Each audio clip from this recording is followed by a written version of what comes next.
is Austin, and this is Chris, and we are doing the collegiate. We had a presentation earlier this semester, so want to go to the next slide, Chris? So what we had last time for you guys was pretty limited feature set, ability to add a single class or course, a slow database connectivity, basic UI for the calendar, where you're able to see all the classes that you added, and fairly ugly UI design. So we've made a lot of progress. On the front end, we've made a much better UI, organizes everything by day and time.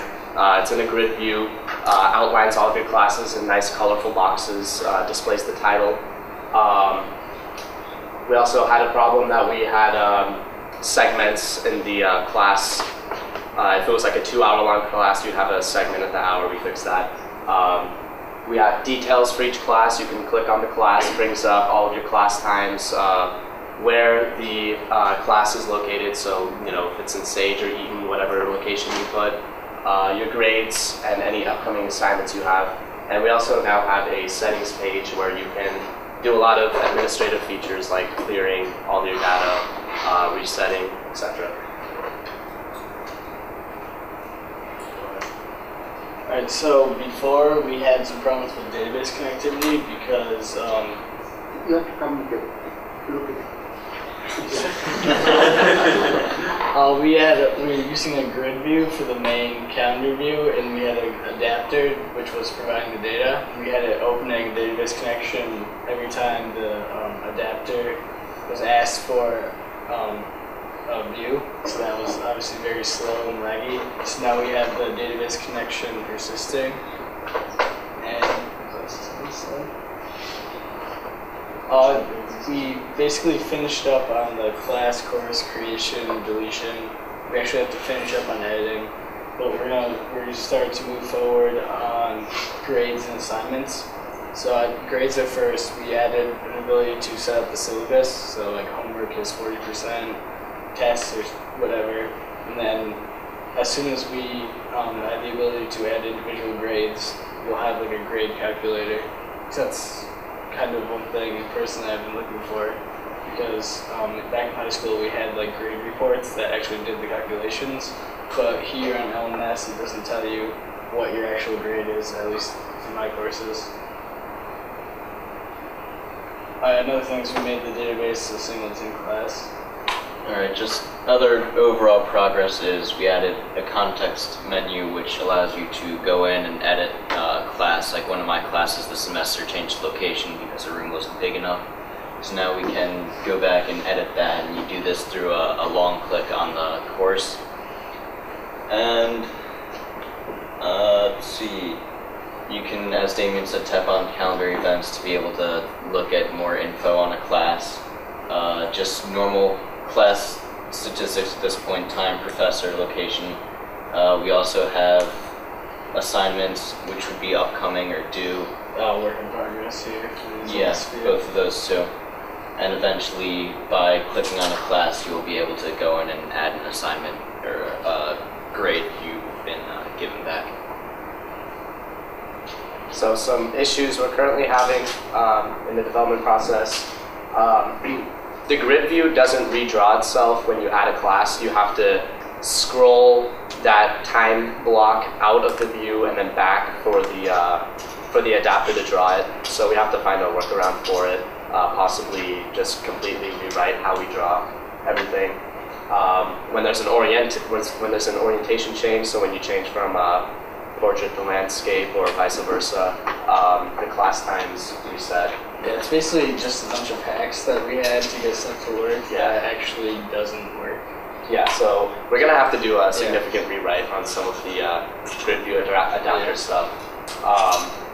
Also, in the main adding course activity, when you're going here and you're adding classes, so let's say you've got 3 different time blocks for multivariable calculus. So you've got like Monday 2 o'clock, Thursday 4 o'clock, Friday 6 o'clock. So those are 3 different time blocks, so you'd have to make 3 different classes for it. Well, if I accidentally click the button 4 times, I'm going to have a 4th option and I can't remove that yet. So we want to implement like a little sliding feature to just get rid of that. Just small things like that. Yeah, just little basic UI improvements to help the user.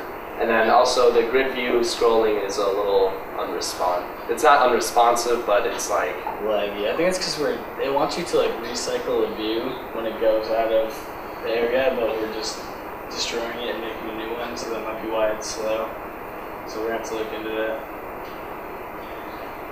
So we do have a few works in progress, as Damien said, the grade calculator and the ability to really add assignments, as well as more UI improvements. But another thing we wanted to work on was smarter class times.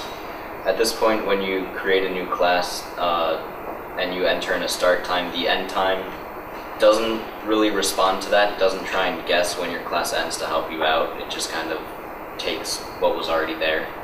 So just mem on adding soon, things like that. So just a little example. So like right now, what it does is just pulls what the current time is on the phone. So you know it's almost 5:30. So it would just say 5:28 start time and end time 5:28. We want to do it so that if you put your class time like 10 a.m. Either based on what your previous classes have been. Let's say all of your classes are either an hour 50 long or 50 minutes. Let's say all your math classes are 50 minutes long, and you put in some keyword, calculus or differential, something like that. It would be like, okay, this happens to be a math class, so the end time will be 50 minutes, so that it makes it a little easier. You don't have to scroll through the little time mechanism to put it in. It saves a couple seconds. Screenshots. So this is what it looks like. I don't remember if you guys remember what it looked like before, but it looks a little better. Could be better. We're making progress.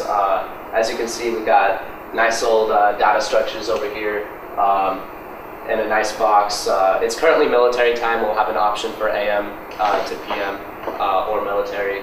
And this is the add course interface. And as I was saying with the add class here, if you press this twice and you're like, oh crap, I don't want the second one, you can't remove it. So you have to back out and then redo all of your entries again. These the start time and end time are actually buttons, which is why they don't really work. Because we couldn't find a way to have those be like actual inputs and work with the, because when you click it, it comes up with like a time selector. So that's like one of the hacks that we did that doesn't really work that well. This is the administrative settings page where you can clear all of your stuff. And then there is the information page. Yeah, it looks like an exam course. Yeah. So as we said in the first presentation, we don't want to make everything overly complex. So we're just kind of sticking with the standard Android 4.0 design and interface. We're not going to add any fancy backgrounds or anything. We want to keep it. We want to do the KISS method, keep it simple, stupid. So. I think that's it. Well, for the future. Yeah. Besides the work in progress, this is stuff that's later on. We talked about this stuff last time, so. Yeah, but just so we can refresh. Like I said, AM possibly grab course and class information in a similar manner that Yaks.me does, so that if you input a CRN for the course code, which is actually the first input you have when you add a course, it will autofill everything for you. Google Calendar integration so that all of your classes will be synced. A home screen widget so that on your phone you can have it right on your home screen what classes are coming up next. Something that's still in the decision process, we want to maybe consolidate notes. You know, some people might take notes on their computer, let's say on Google Docs. You could link that document to that class. Something that we're deciding on, not sure if we really want to implement that or not yet. And also, finally, you have different class types so that you're able to differentiate between lecture, lab, or exam, or what have you, for the different classes. So you can check us out on GitHub or our blog. And thanks to Professor Krishnamurthy, ARCOS members and mentors and members, and Shama Sullivan. Do we have any questions, comments, concerns? Yeah, you got kudos for writing one of the two blogs. The other blog is written by me. So there are only very few people write blogs, and this group write blogs. So there is a hint to the rest of the students. Rest of the groups, its blogs is I think Dave Goldschmidt will be very unhappy because he writes very well, even though he writes seldom, but he writes very well. So please update your blogs. And if I don't, any questions? And one suggestion I have is you could probably incorporate directory and class project, what they did. That could be one scheme that they could have. And those of you who are going home for Thanksgiving next week, have a happy Thanksgiving and sign up for talks afterwards. Then week after next week will all be buried with work. Yeah. And then the Thursday event coming up, don't forget if you want to get into that. By the way, I didn't say you don't need to go for the whole 10 a.m. to 5 p.m. There's going to be cars probably going back and forth during the day. So you can go for part of it if you like. So definitely email me if you want to get involved with that, because that all covered. And